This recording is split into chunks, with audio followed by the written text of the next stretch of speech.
Terus bagaimana hubungan dengan anak saya yang sekolah di pesantren, Pak? Ini mau nanya Muhammad sallallahu alaihi wasallam. Terima kasih, Bapak. Perjalanan hidup yang panjang. Bismillahirrahmanirrahim. Assalamualaikum warahmatullahi wabarakatuh. Alhamdulillahirabbil alamin hamdan katsiran thayyiban mubarakan fih kama yuhibbu rabbuna wa yardah. Pemirsa Fatwa TV dan juga pendengar radio di mana saja Anda berada, kembali kita bersyukur kepada Allah Jalla Jalaluhu yang pertemukan kita kembali di program live interaktif dengan tema konsultasi keluarga bersama guru kita Ustadz Dr. Syafiq Riza Basalam hafizahullah taala. Kemudian salat dan salam semoga dicurahkan kepada nabi kita yang mulia, Rasul tercinta Nabi Muhammad sallallahu alaihi wasallam, juga kepada keluarga beliau, para sahabat beliau, serta orang-orang yang setia mengikuti sunnah beliau hingga akhir zaman. Allahumma shalli ala Muhammad wa ala ali Muhammad. Pemirsa Fatwa TV, kita informasikan juga bahwasanya acara live interaktif ini juga dapat Anda dengarkan melalui radio yang tergabung di RTVC, di antaranya Radio Mas FM Solo, Radio Hang FM Batam, Radio Tuah FM Riau, Radio Al Hikmah Banyuwangi, Radio MD FM Probolinggo, lantas Radio Amuba Pangkal Pinang. Jazakumullah khairan. Dan untuk berpartisipasi bisa menghubungi nomor 0331 5446087 0331 5446087. Dan sebelum kita merespon pertanyaan telah masuk di meja redaksi Fatwa TV, alhamdulillah telah hadir bersama kita di studio Jember Fatwa TV. Pemateri kita pada kesempatan ini Ustadz Dr. Syafiq Riza Basalam hafizahullah taala yang merupakan salah seorang anggota Dewan Fatwa Perhimpunan Al-Irsyad. Kita sapa beliau. Assalamualaikum Ustaz. Waalaikumsalam warahmatullahi wabarakatuh. Ahlan wa sahlan. Ahlan Ustaz. As'adallahu lailatak. Baik, kaifa halukum Ustaz? Alhamdulillah bikhair. Baik Ustaz, sebagaimana biasa di pembukaan kita minta berpanasat Ustaz. Tafadhol. Masyaallah, jazakallah khair. Barakallahu fiik. Jamaah rahimakumullah. Alhamdulillah. Wassalatu wassalamu ala Rasulillah. وعلى آله وأصحابه ومن تبعهم بإحسان إلى يوم القيامة. أما بعد، kaum muslimin rahimakumullah, para pemirsa Fatwa TV dan para pendengar radio dimanapun antum berada.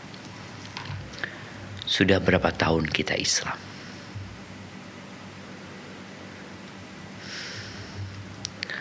Yang jelas kebanyakan dari kita dari lahir sudah Islam. Tapi berapa persen keislaman dia? Ya mungkin dari satu orang ke orang lain berbeda-beda. Ada yang belajar tentang agama Islam, kemudian berusaha untuk mengamalkannya. Tapi ada yang berpaling dari agama, tidak peduli sama agama. Bahkan ada yang fobia terhadap agama. Jamaah rahimakumullah. Allah Azza wa Jal berfirman di surat Al-Baqarah ayat 208. Allah mengatakan, ya ayyuhalladzina amanu, wahai orang-orang yang beriman.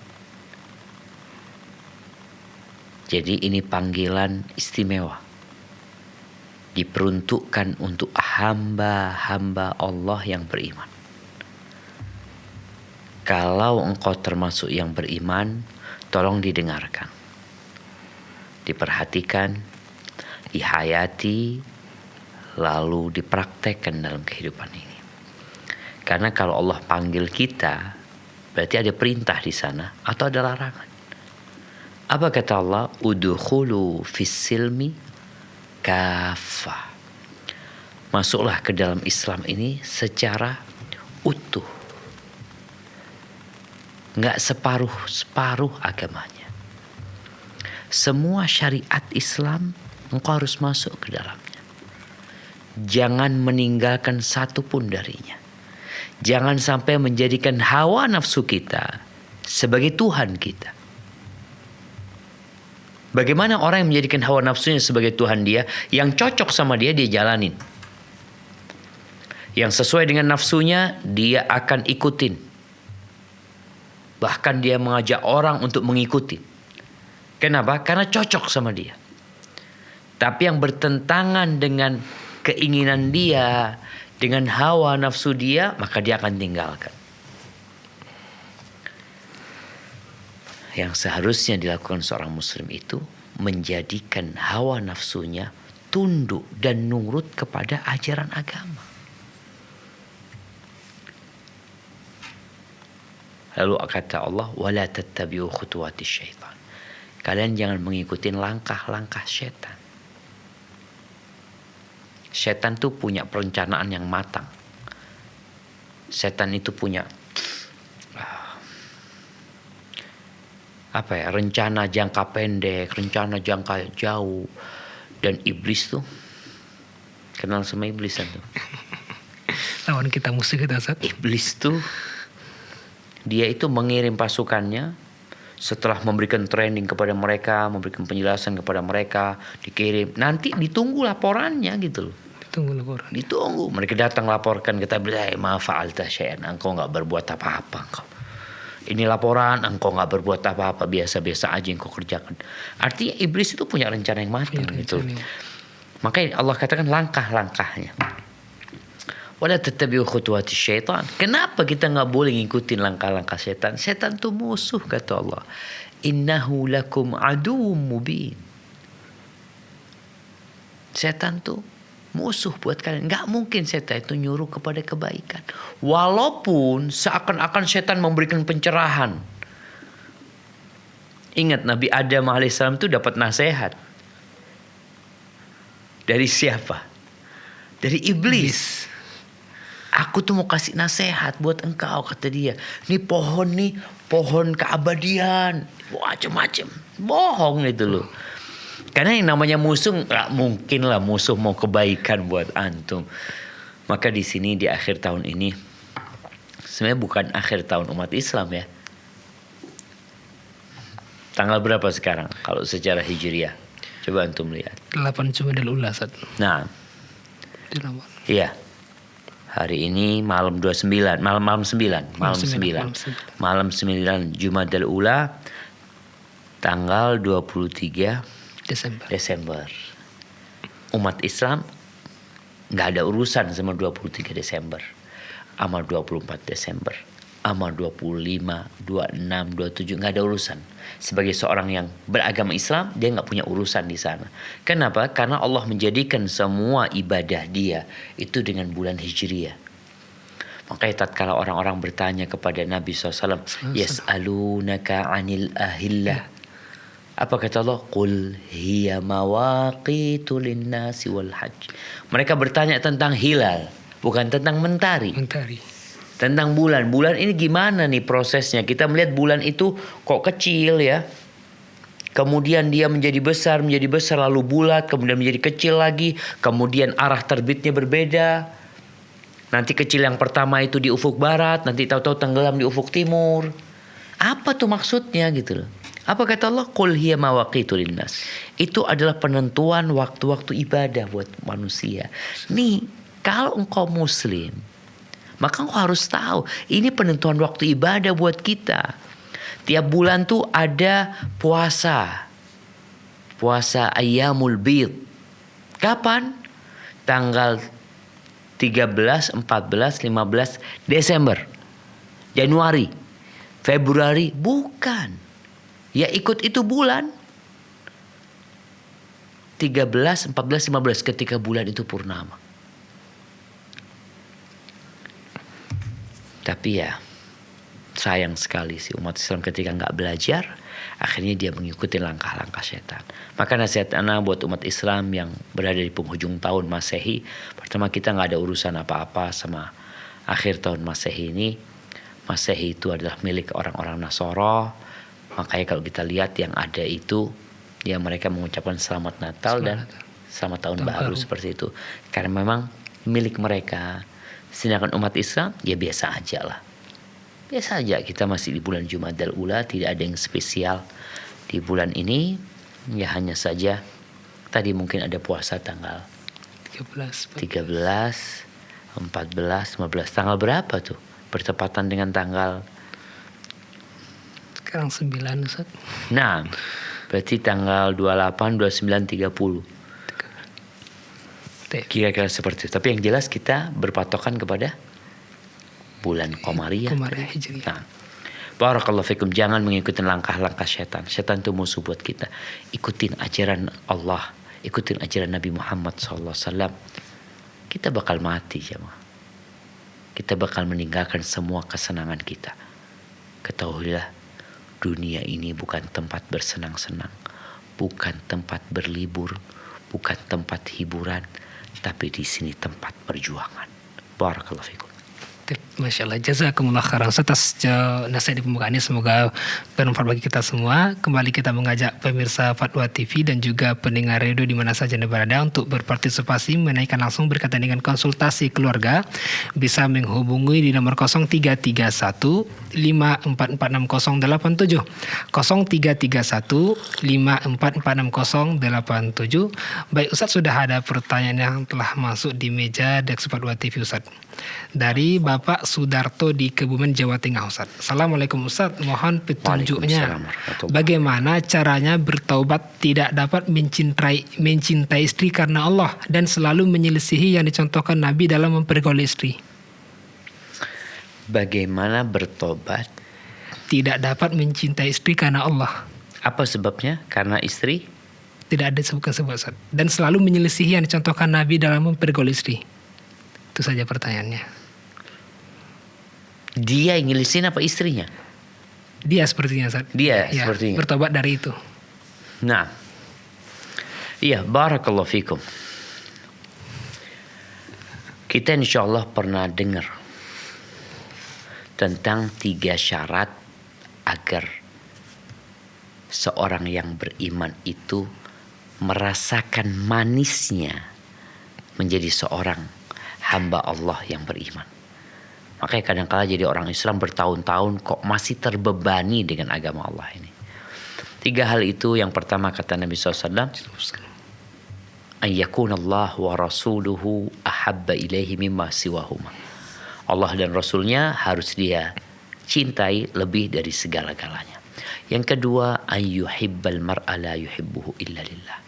Dia mencintai seseorang karena Allah SWT, bukan karena kepentingan. Yang ketiga, ayyakrah ayyauda ilal kufur. Dia benci untuk kembali kepada kekufuran, sebagaimana kebencian dia untuk dilemparkan ke dalam api neraka. Berkaitan dengan yang kedua ini, mencintai. Kalau dikatakan dia tidak dapat mencintai istrinya karena Allah, apa penyebabnya? Apakah karena istrinya memang gak soleha? Atau istrinya soleha, istrinya baik, taat kepada Allah, tapi dianya memang yang na'udzubillah mungkin mata keranjang. Dia mencintai wanita-wanita lain yang mungkin lebih cantik daripada istrinya. Mungkin dia mata keranjang juga. Sehingga dia gak suka sama istrinya yang taat. Melihat istrinya sholat kadang-kala gak suka. Melihat istrinya baca Al-Quranul Karim, gak ada kecintaan dia. Ini sesuatu yang menakutkan apabila ada di diri seorang muslim. Karena muslim itu seharusnya, walaupun dia berbuat maksiat, tapi ketika ngelihat orang lain taat, ya seharusnya seneng gitu loh. Ini jangan sampai dia ngelihat orang lain sholat, ada apa sholat nih. Dia udah gak sholat, dia benci sama orang lain yang sholat. Ini jangan-jangan ada sifat kemunafikan. Maka kalau bicara bagaimana bertobat, ya antum bertobat. Sebutkan dosa yang antum lakukan kepada Allah Azza wa Jalla. Antum tidak akan mengulanginya lagi. Yang pertama, antum harus menyesali. Kata Nabi SAW, at-taubah an-nadamah. Tobat itu penyesalan. Dari penyesalan inilah kemudian engkau akan melangkah ke jalan yang lebih baik. Dengan meninggalkan perbuatan dosa itu. Dan bertekad untuk tidak mengulangi. Dan sekarang tugas antum adalah bagaimana menumbuhkan cinta di dalam diri. Cinta kepada apa? Kepada orang-orang yang dicintai oleh Allah Azza wa Jalla. Kalau memang istrinya soleha, ya seharusnya dia cinta. Memang ada, anak pernah jumpa sama satu orang seorang perempuan, dia cerita, Ustaz gimana Ustaz yang anak sama suaminya. Anak ini udah hijrah, tapi suami itu gak suka lihat anak pakai jilbab. Bahkan dia pernah mengatakan, aku lebih suka engkau pakai you can see. Seperti itu. lebih suka istrinya mengumbar rambutnya atau apa ya seperti. Ya ini penyakit ya, karena dia nggak tahu dengan apa yang dicintai Allah Azza wa Jalla. Maka insya Allah nasihat ana untuk berbanyak amal soleh, belajar ilmu supaya tidak lagi salah meletakkan cinta. Jangan sampai kita mencintai sesuatu yang dibenci oleh Allah Azza wa Jalla, membenci sesuatu yang dicintai oleh Allah Azza wa Jalla. Hadza wallahu a'lam bissawab. Syukran jazakallah khairan atas jawaban penjelasannya. Demikian yang bertanya semoga bisa dipahami. Berikutnya kita bacakan soal dari Bunda Aisyah Ustaz di Jawa Barat, Kabupaten Bogor. Ustaz, ada keponakan, misalkan ada keponakan yang hasil zina, walaupun akhirnya orang tuanya nikah, tapi kan tidak sah keponakan menikah yang jadi walinya ayah biologisnya. Kemarin ana dengar kajian Ustadz Syafiq bahwasanya itu tidak sah dan harus nikah ulang dengan wali hakim. Nah, ana jadi terbebani Ustadz untuk menyampaikan kepada keponakan tersebut yang takut melukai perasaannya. Bagaimana baiknya Ustadz? Barakallahu fikum. Ya. Ana rasa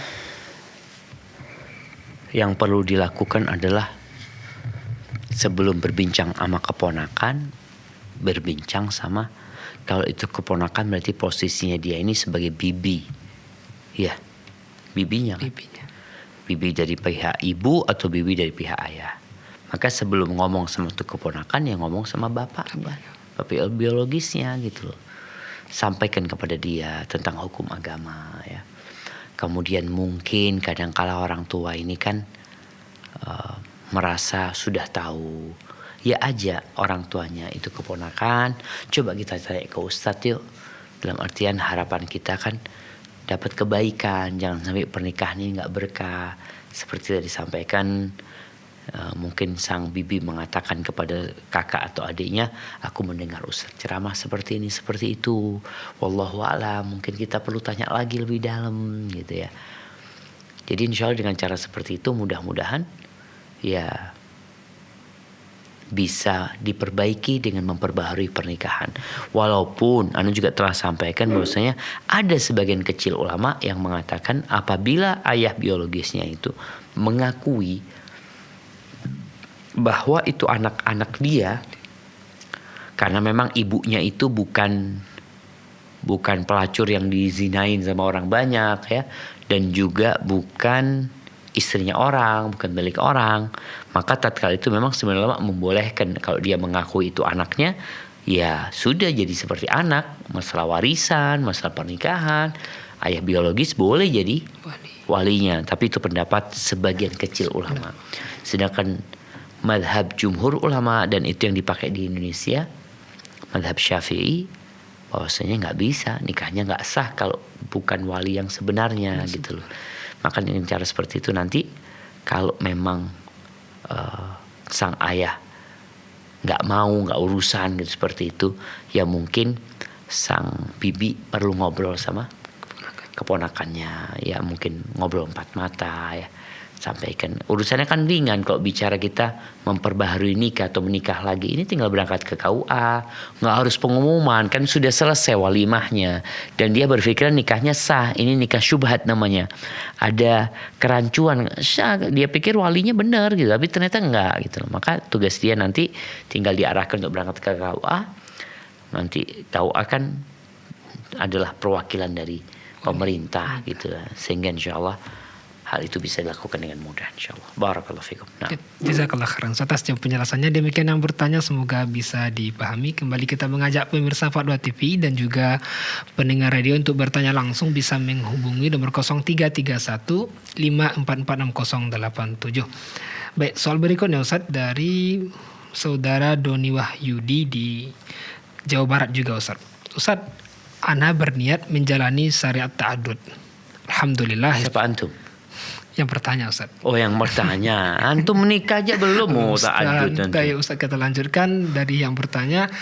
Beliau berniat menjalani syariat ta'adud Ustaz. Ta'adud ini poligami Ustaz. Nah. Alhamdulillah istri ana dan calon adiknya madunya sudah saling mengenal dan saling. Dan adiknya, maksudnya adiknya? Alhamdulillah istri ana dan calon adiknya madunya sudah saling mengenal dan saling memahami. Nah, Namun ada ganjalan di antara kami. Yang pertama, untuk meminimalkan kecemburuan di antara istri-istri, kami sepakat bila kami pergi harus pergi bersama-sama dengan kedua istri ana, tapi bila tidak memungkinkan bisa pergi di salah satu istri maka tidak pergi semua. Apakah ana termasuk zalim bila nanti saat istri kedua berangkat haji mahramnya bukan ana dan menyarankan mahram dengan adiknya atau pamannya? ini belum poligami ya kan? Belum kami masih berniat ya, Ustaz. Baik, ya kalau memang ada persyaratan sebelum pernikahan, ini ceritanya belum nikah. Artinya kalau memang ada persyaratan itu harus dipenuhi. Al-mu'minuna ala syurutihim. Dan syarat yang paling harus dipenuhi dan syarat dalam pernikahan. Sehingga kalau tadi dikatakan dari awal sudah bikin persyaratan, kita siap umpamanya istri, ini berkaitan dengan istri kedua ya, bukan kaitan sama istri pertama sebenarnya. Artinya kan istri kedua pertama ya udah selesai, tapi kan istri kedua yang meminta syarat umpamanya persyaratannya ya sudah, umpamanya aku mau aku jadi istri kedua, tapi catatannya kemana-mana kita harus berdua seperti itu. Kecuali mungkin kondisinya tidak memungkinkan. Seperti tadi kalau bicara haji, mungkin ana rasa masalahnya ini sekarang kan haji daftar. Kadang-kala suami istri udah daftar. Berangkatnya mamanya 10 tahun lagi. Sedangkan istrinya belum nikah aja belum gitu loh. Nanti udah mau daftarnya kapan, sehingga mungkin nggak bisa barengan seperti itu. Mungkin ini yang jadi pertanyaan dia. Maka ana rasa kalau memang tidak memungkinkan untuk haji bareng, seharusnya antum daftar lagi bareng istri kedua. Sebagaimana antum ini sekarang udah daftar sama istri pertama, tinggal sampaikan ini kan soalnya nggak mungkin gitu kan. Bukan suami tidak mau memenuhi syarat, tapi ini peristiwa yang memang nggak di luar kendali dia gitu loh. Sehingga dia tinggal bisa lakukan, ya sudah berangkat sama istri pertama, kemudian daftar lagi bersama istri kedua. Artinya kenapa harus dititipkan ke pamannya atau kepada mahram yang lain sedangkan dia mampu gitu. Kecuali kondisi nggak mampu. Mami gini, sang suami mengatakan kalau berangkat sama aku nunggunya lebih lama. Kenapa? Karena biayanya hanya cukup buat engkau. Dan ini pamanmu mau berangkat gitu.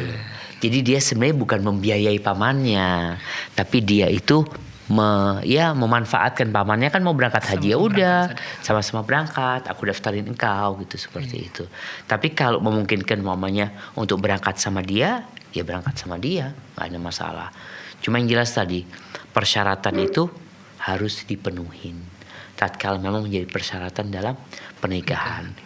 Kemudian juga persyaratan ini syarat istri kedua. Kadang-kala istri pertama belum tentu mau gitu seperti itu. Yang jelas poligami itu secara hukum syariatnya nggak harus izin istri pertama. Hadza wallahu a'lam bishawab. Masyaallah, jazakumullah khairan atas jawaban penjelasannya. Demikian yang bertanya semoga bisa dipahami. Berikutnya sudah ada penelpon yang terhubung saat kita angkat. Assalamualaikum Pak Dua TV. Waalaikumsalam warahmatullah. Ya, bersama siapa di mana? Umu Aryo di Pekanbaru. Oh ya, Umu Aryo. Silakan Umu Aryo. Assalamualaikum Ustaz. Waalaikumsalam warahmatullahi wabarakatuh. Ahlan wa sahlan. Barakallahu fiik. Tafadhali. Meneruskan pertanyaan dari member di Rosa. Siap. Begini Ustaz. Di satu sekolah itu ada muridnya mengalami musibah kebakaran. Dan murid ini non-muslim Ustaz. Jadi guru-guru kemudian menghimpun dana untuk membantu gitu ya kan. Terus telah terkumpul dana itu lumayan besar Ustaz. Jadi rembukan guru-guru ini, apakah dana ini akan diberikan semuanya atau setengah aja gitu. Jadi nanti kalau ada yang musibah lagi nanti ini bisa dipakai gitu. Tapi ada satu orang guru itu bilang kalau kita niatkan dari awal ini untuk si A, harus kita berikan semuanya. Akhirnya keputusannya diberikan semuanya kepada anak non-muslim ini. Selang beberapa hari kemudian, itu ada anak muslim, orang tuanya meninggal. Dihimpun lagi dana, ternyata dapatnya sedikit. Jadi guru-guru yang lain itu menyalahkan guru yang tadi. Gimana hukumnya secara syariat, keputusan guru yang mana yang benar Ustadz? Karena mereka cukup berpolemik dengan itu gitu. Subhanallah, subhanallah. Iya. Cukup Umar ya. Tayyib. Barakallah. Terima kasih Umar di Pekanbaru, silakan Ustaz. Nah, ya ini berkaitan dengan pengumpulan dana ya. Jadi memang sangat penting sekali tatkala kita mengumpulkan dana itu ada tujuan yang jelas. Jadi ada pengumpulan dana umum. Umpamanya gini, udah kita kumpulkan dana untuk dakwah. Umpamanya kita sedang ada yang sakit nih. Ada yang sakit dan dia butuh biaya. Nanti diumumkan di sana memang biaya kalau ketika cukup kita akan tutup. Kita akan berikan dana itu kepada orang itu. Dan kalau memang tadi tujuan kita mengumpulkan dana itu untuk si fulan dan itu yang diumumkan, maka berikan kepada fulan. Amanahnya seperti itu. Tapi kalau umum, umpamanya kita mengumpulkan dana untuk si fulan dan kalau ada sisa kita akan masukkan ke uang kas untuk kebutuhan yang lainnya. Donatur tahu itu gitu.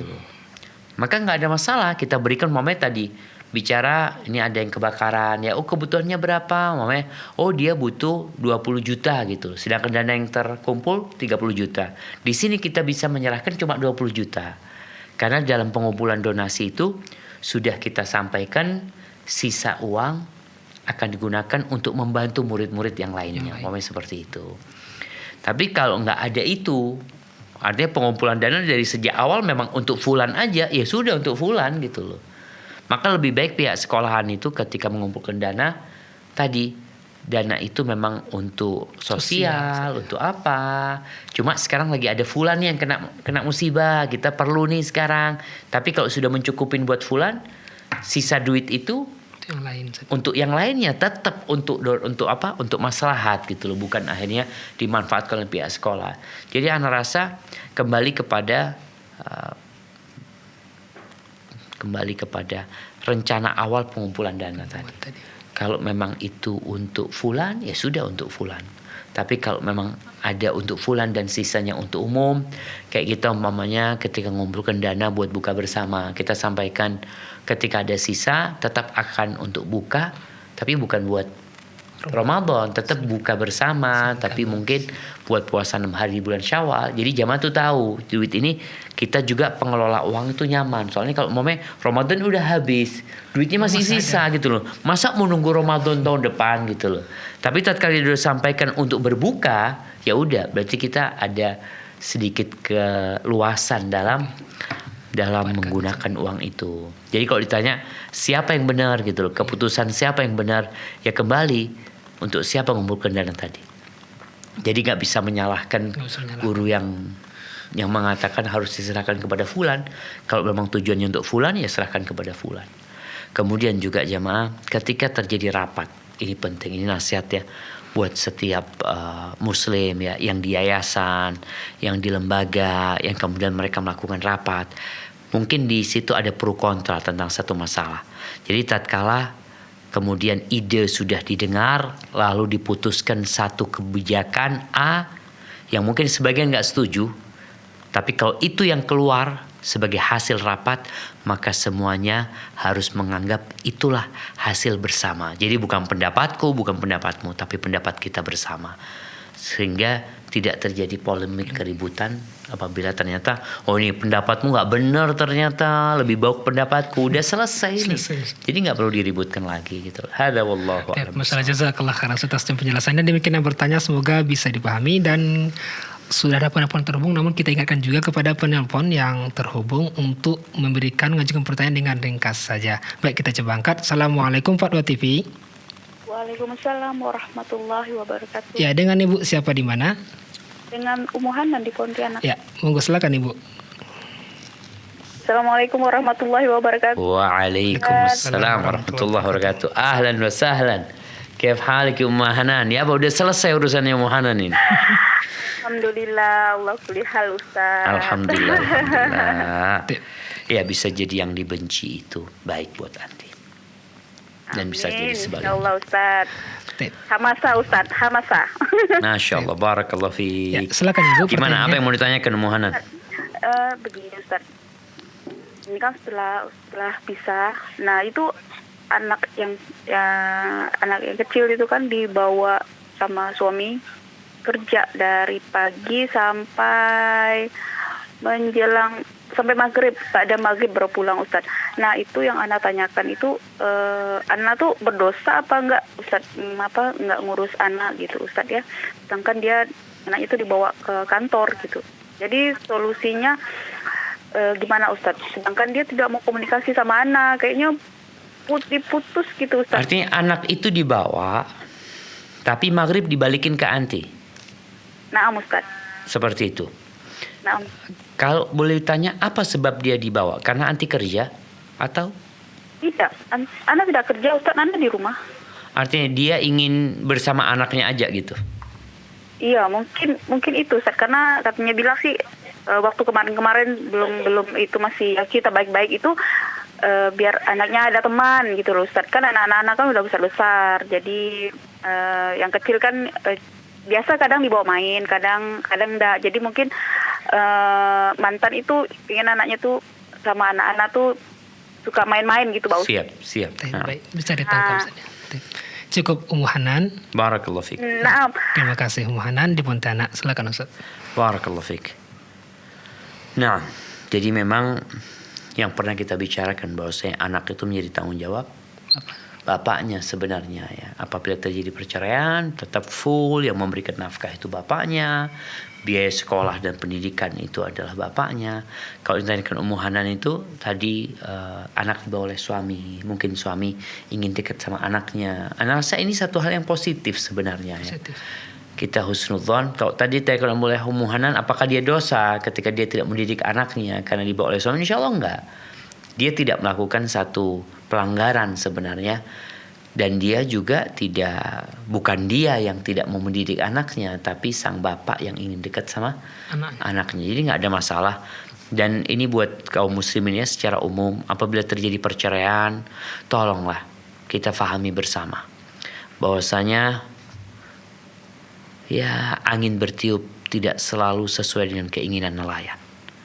Kalau memang harus terjadi perpisahan, jangan sampai perpisahan itu membuat iblis bergembira. Tatkala perpisahan itu mengakibatkan putusnya silaturahim, ketika perpisahan itu menyebabkan anak durhaka sama bapaknya atau anak durhaka kepada ibunya, atau perpisahan itu menjadikan seorang bapak melarang anaknya menjumpai mantan istrinya, padahal itu ibu anaknya. Jangan sampai. Yang dilakukan oleh Ummu Hanan, Ana rasa itu hal yang positif. Jadi tatkala sang ayah mau bawa itu anak, kita tafadhol. Jadi nanti juga kadangkala sang ibu kepingin jumpa sama anaknya, ya udah tafadhol ya, selama tidak membahayakan. Karena ada bapak yang mengatakan, anak nggak mau anak-anak ketemu ibunya Ustaz. Kenapa? Soalnya ibunya ini nggak benar Ustaz. Ibunya ini anggap mamanya minum Ustaz. Jadi kalau anak-anak dibawa, anak takut gitu loh. Oh ini alasannya syar'i gitu loh, nggak apa-apa gitu loh. Atau mau diambil bapaknya, enggak, anak nggak itu diambil bapaknya. Kenapa? Bapaknya narkoba Ustaz. Iya. Jadi sebenarnya bukan ingin memisahkan anak dari bapaknya, tapi ingin menyelamatkan anak dari hal-hal yang negatif. Itu nggak apa-apa.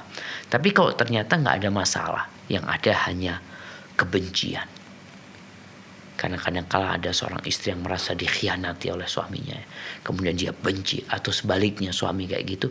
Udahlah, kalau memang nggak bisa dilanjutkan pernikahan itu, udah pisah dengan cara yang baik-baik. Makanya Allah Azza wa Jalla mengatakan tentang pernikahan ini, apabila terjadi keributan, kata Allah, fa imsakun bima'ruf au tasrihun biihsan. Kalau mau dilanjutkan pernikahannya, ya jaga dengan cara yang baik, atau kalau harus berpisah dengan ihsan, bukan hasan. Ihsan ini kebaikan yang di puncak gitu loh. Udah kalau harus berpisah dengan cara yang paling baik sudah loh. Karena jangan sampai tadi dampak negatifnya itu, artinya kadang-kadang berpisah 25 tahun yang lalu, dampaknya sampai sekarang. Sampai sekarang tuh anak nggak mau tahu sama ibunya. Siapa yang melakukan itu? Bapak biasanya. Sebaliknya kayak gitu. Cukup udah berpisah. Subhanallah, Sahal bin Sa'ad As-Sa'idi Dia menikah, kadangkala ada ketidakcocokan, dia bercerai ya. Dia itu pernah pulang dari walimah nikah berjumpa dengan berapa ya? Anda lupa, mungkin 14 mantan istrinya. Subhanallah.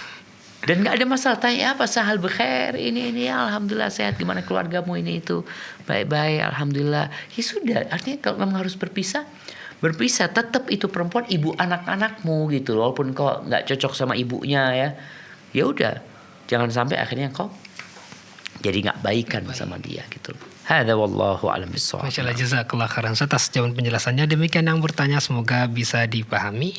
Dan untuk bertanya langsung, kembali kita mengajak pemirsa Fatwa TV dan juga pendengar radio bisa menghubungi nomor 0331 5446087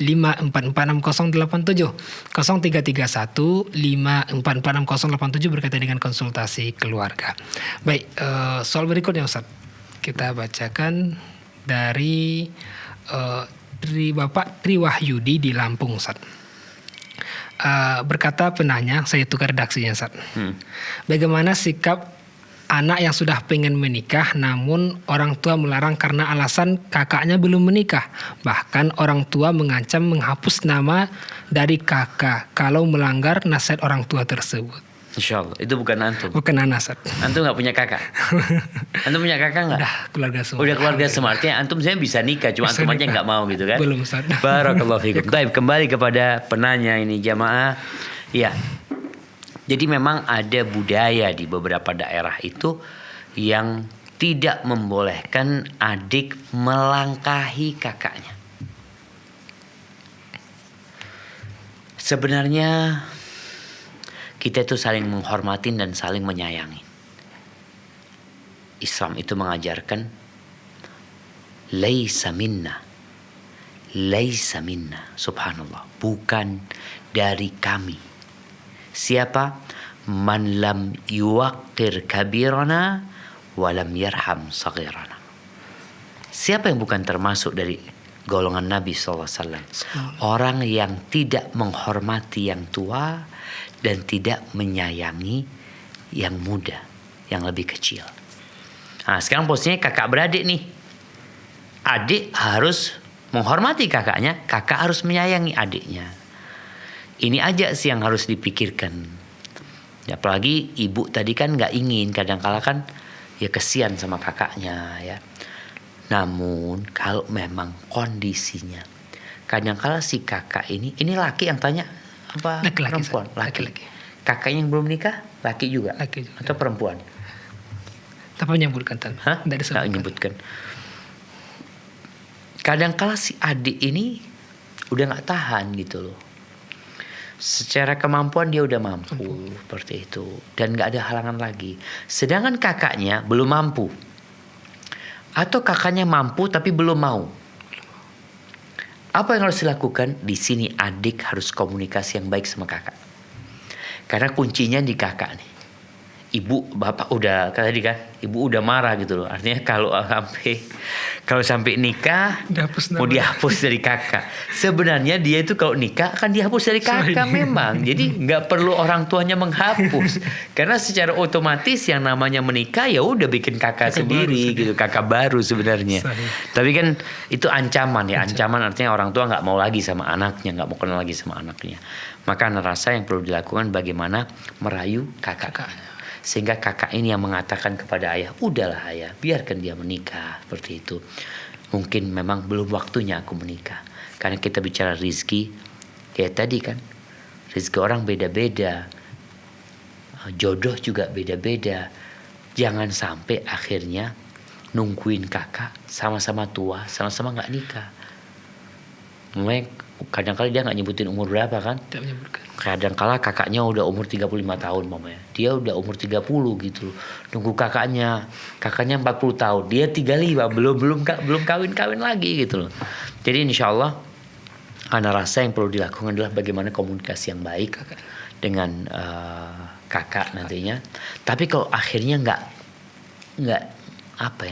masih nggak ada duit. Nggak sukses gitu. Nggak sukses. Sedangkan dia sudah kayak wajib. Kan nikah ini kadang-kala jadi wajib buat seseorang apabila kalau dia nggak nikah dia akan terjebak dalam perzinaan.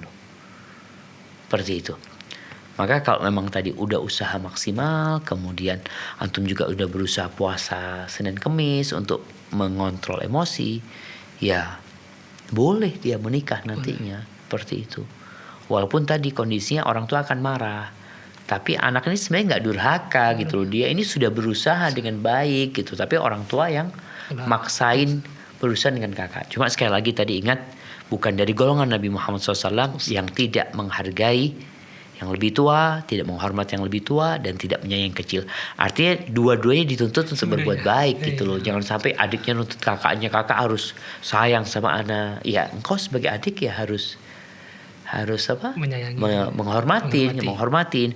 Kadang-kala kakak ini sebenarnya mau nikah Ustaz, cuma mafi fulus. Gak ada uang. Iya, ya akhirnya adik kakak sudah fadl nih, duit anak pakai. Yang penting kakak nikah. Ini sebagai pengorbanan adik, kecintaannya kepada kakaknya. Terus engkau gimana nikahnya? Bismillah Kak. Allah itu gak pernah tidur.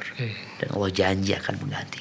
Mudah-mudahan dengan engkau membiayai kakak untuk menikah tadi, dan Allah akan berikan kepada engkau bukan cuma uang, tapi istri yang lebih indah, insyaallah bisoleha. Hada wallahu a'lam. Masyaallah, jazakumullah khairan Ustaz.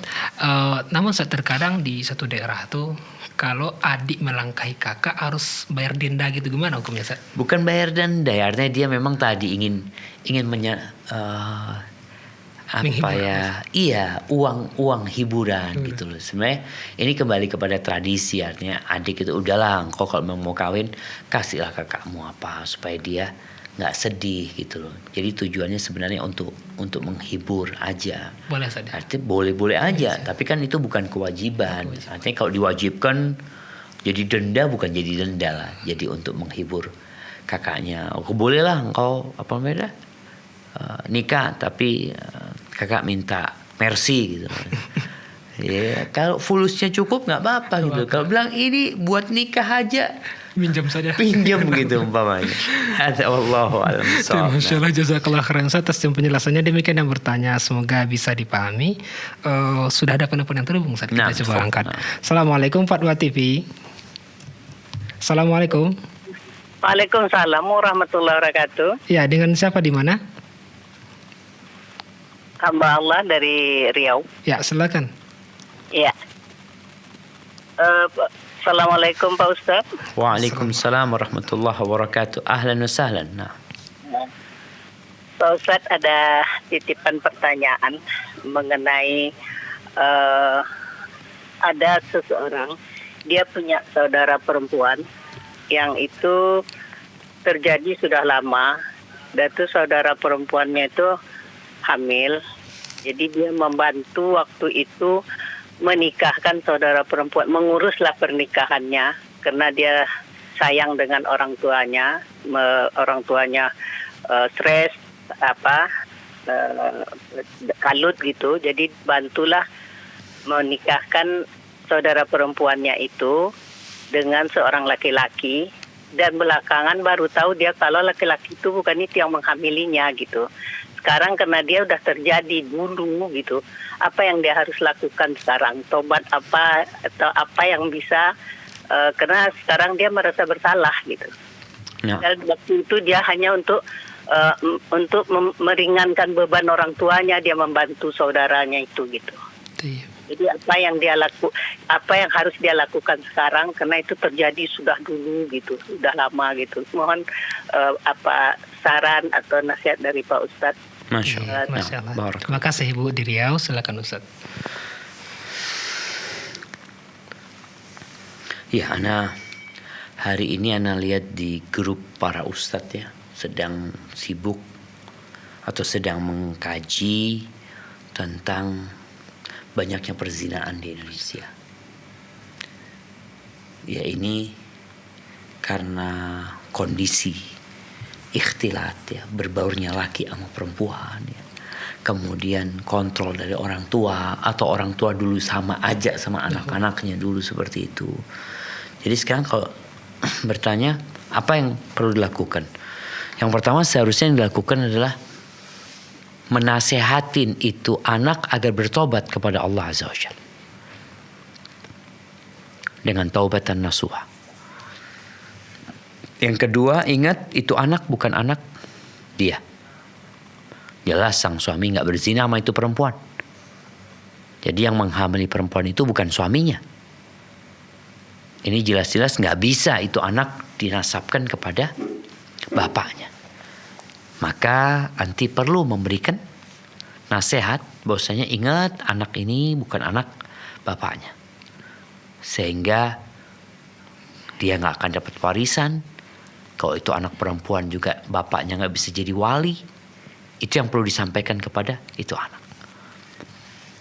Kemudian apakah pernikahannya sah kalau mereka bertobat atau yang perempuannya sudah bertobat dan pernikahannya memenuhi persyaratan, nggak ada masalah, nikahnya insya Allah sah. Walaupun tadi menikah bukan dengan yang menghamili. Hanya saja yang perlu anti sampaikan berkaitan dengan tadi menyampaikan bahwasanya dia bukan bapaknya gitu loh. Nggak bisa jadi bapaknya selama-lamanya. Nggak ada mazhab ulama yang mengatakan dia jadi bapaknya ini itu karena dia mengakui lah memang dia nggak berzina gimana jadi bapaknya gitu seperti itu. Itu mungkin perlu dilakukan oleh yang bertanya ini. Tapi yang jelas insya Allah nggak ada masalah ketika pendapat yang lebih kuat ketika dia hamil dari zina asalkan dia sudah bertobat ya insya Allah pernikahannya sah seperti itu. Barakallahu fikum. Nah, Jazakallah khairan atas penjelasannya. Demikian yang bertanya semoga bisa dipahami. Berikutnya kita bacakan soal dari Ummu Yanti di Sumatera Barat, Kabupaten Tanah Datar. Ustadz, saya suka marah-marah atau melawan dalam hati kepada suami yang suka main handphone dari malam sampai subuh dan juga tidak mengerjakan sholat. Bagaimana solusinya Ustadz untuk menghadapi suami seperti ini? Saya masih berpikir untuk menggugat cerai karena memikirkan anak banyak dan qadar Allah. Saya juga mengalami pusing kepala yang menahun. Saya juga minta doa dari Ustadz untuk kesembuhan saya. Allahumma amin. Jadi suaminya ini Suka main handphone. nggak sholat sebenarnya. Nggak sholat. Artinya sekarang dia pusing bukan karena nggak sholatnya, tapi karena main handphonenya. Jamaah rahimakumullah. Ya, kita itu harus benar-benar belajar. Kalau ada suami minum sama suami tidak sholat, dosanya lebih besar dia meninggalkan sholat. Orang yang meninggalkan sholat ini diperselisihkan keislamannya. Jadi kalau tadi penanya ini memberatkan masalah main handphonenya, ini salah. Mungkin suami ini sibuk main handphone anggap 2-3 tahun ini. Tapi sebelumnya udah gak sholat bertahun-tahun, kenapa anti gak gugat cerai gitu loh. Kok gugat cerainya gara-gara handphone bukan gara-gara sholatnya itu. Maka nasihat ana yang pertama perbaiki sholatnya bukan perbaiki main handphonenya gitu loh. Bagaimana sekarang mamanya katakan ke suami, oke kau main handphone gak apa-apa gitu. Yang penting sholatnya dijaga. Ini sebagai tahapan pertama tadi. Bagaimana memperbaiki dia untuk beriman kepada Allah Azza wa Jalla, untuk melaksanakan kewajiban sebagai seorang muslim. Jadi jangan sampai akhirnya ribut sama suami gara-gara main handphone. Tapi sama tentang sholatnya gak ribut gitu. Dibiarin suami. Karena beranggapan kalau gak sholat ya urusan dia lah Ustaz. Tapi main handphone ini kan berpengaruh sama anak. Enggak. Yang berpengaruh sama anti itu adalah sholatnya. Kenapa? Kata Nabi SAW, yang pertama dihisab pada hari kiamat itu apa? Sholatnya. Kalau sholatnya benar, yang lainnya benar. Jadi jangan sampai anti sibuk memperbaiki gamenya, memperbaiki handphonenya, sholatnya nggak diperbaikin gitu loh. Maka nasihat ana sebelum anti gugat cerai. Jadi memang kalau bicara gugat cerai boleh-boleh aja. Dapat suami yang nggak sholat, yang nggak peduli sama keluarga, ada hak istri untuk menggugat cerai. Tapi jangan sampai bermudah-mudahan gugat cerai sebelum ada usaha untuk memperbaiki. Yang rasa ada usahalah dari pihak istri bagaimana suaminya ini bisa rajin sholat dengan diajak ke kuburan, kajian agar imannya tumbuh sehingga dia sholat. Setelah sholatnya rajin, baru nih gimana hal-hal dosa-dosa lain yang mungkin masih dikerjakan suami agar dia meninggalkannya. Kadang-kadang nggak sholat, nggak puasa, banyak PR anti gitu loh. Bukan gamenya ini, bukan hanya gamenya. Hadza wallahu a'lam bissawab. Bertahap gitu saja. Nah, ya harus bertahap memang ya. Soalnya proses ini harus dijalani. Orang itu mau naik sampai lantai 10, itu harus melewatin lantai 2, 3, 4 sampai 9. Jangan mau loncat. Tapi Ustaz, jazakumullah khairan Ustaz atas penjelasannya. Demikian yang bertanya, semoga bisa dipahami. Baik Ustaz, soal berikutnya kita bacakan. Sebentar Ustaz, kita dari Sumatera Barat juga Umu Farhan ke Padang Priaman. Ustadz, ada titipan pertanyaan begini. Orang tua saya pernah melakukan cerai sebanyak 3 kali sekitar 20 tahun yang lalu. Ayah saya ini seorang temperamen sampai sekarang. Sahkah cerainya Ustadz? Sebagaimana yang saya ketahui, salah satu syarat sah cerai tidak dalam keadaan marah. Setelah itu ayah saya nikah lagi dengan ibu saya dengan nikah muhalil. Setelah itu lahir adik saya. Bagaimana dengan wali nikah adik saya ini Ustaz? Bolehkah ayah ini jadi walinya? Dan masih bolehkah ayah dengan ibu saya serumah? Mohon penjelasannya Ustaz. Nah, kalau bicara perceraian karena emosi. Sebenarnya perceraian lebih banyak karena emosi. Hampir nggak ada orang senang-senang tahu cerai gitu ya. Kebanyakan perceraian itu karena ada emosi. Marah ini bertingkat-tingkat. Yang pertama ada marah yang menutup kesadaran orang tersebut, sehingga dia tidak sadar dengan apa yang diucapkan oleh lisannya. Maka para ulama sepakat bahwa itu tidak jatuh cerainya. Taib, ini tingkatan marah yang tertutup. Kemudian ada marah yang baru awal-awal ya, baru awal-awal marah. Ketika cerai di situ semua ulama sepakat, emosi ini, marah ini sah cerainya. Yang ada khilaf itu marah yang di pertengahan, bukan di awal tapi bukan yang sampai puncaknya gitu loh. Dia sadar dengan yang dia ucapkan tapi dia emosi gitu loh. Emosi. Di sini terjadi khilaf di antara ulama. Ibnul Qayyim mungkin termasuk yang berpendapat nggak jatuh. Tapi jumhur ulama berpendapat jatuh. Karena memang untuk mengukur marah ini gimana sekarang kita? Yang kita bisa ukur itu yang puncaknya tadi, nggak sadar dengan apa yang dia ucapkan. Tapi kalau marah dia mau mengatakan enggak, ana nggak terlalu marah sih, ana marah sekali. Ini sulit untuk mengukurnya gitu. Maka ulama mengatakan, jumhur ulama mengatakan sah, cerainya jatuh. Kalau sekarang kemudian sudah 3 kali, lalu terjadi nikah, si ibu ini nikah dengan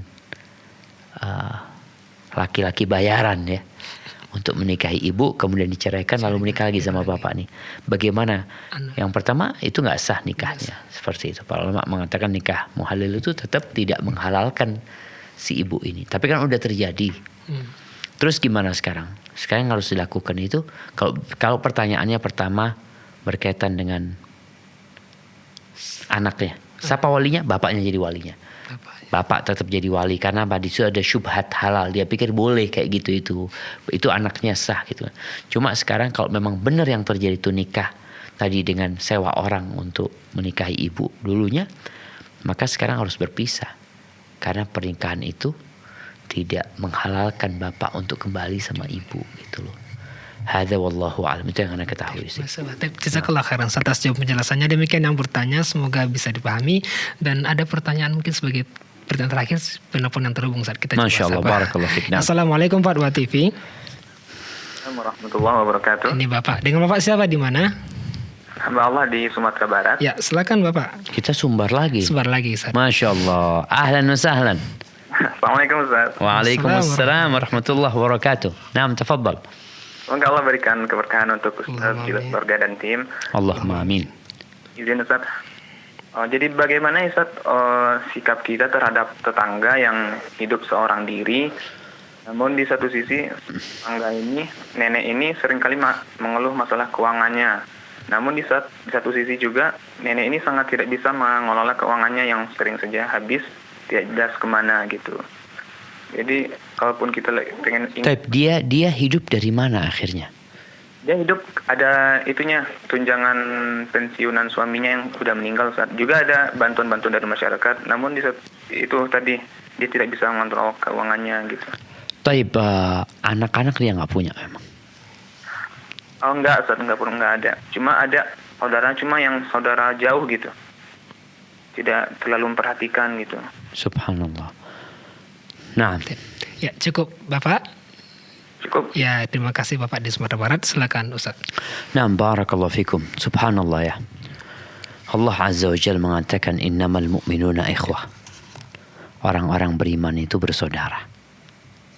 Al-mu'min lil mu'min kal bunyan. Seorang yang beriman untuk orang beriman lainnya seperti bangunan. Yashuddu ba'duhu ba'dha, yang saling menguatkan satu sama lain. Mathalul mu'minina fi tawaddihim wa tarahumihim wa ta'atufihim kamathal jasadil wahid. Orang-orang beriman itu permisal mereka dalam cinta, kasih sayang, empati di antara mereka seperti satu jasad. Kalau ada yang sakit, seluruh tubuh ikut merasakan dampak dari sakit tersebut dengan tidak bisa tidur dan merasakan demam satu tubuh.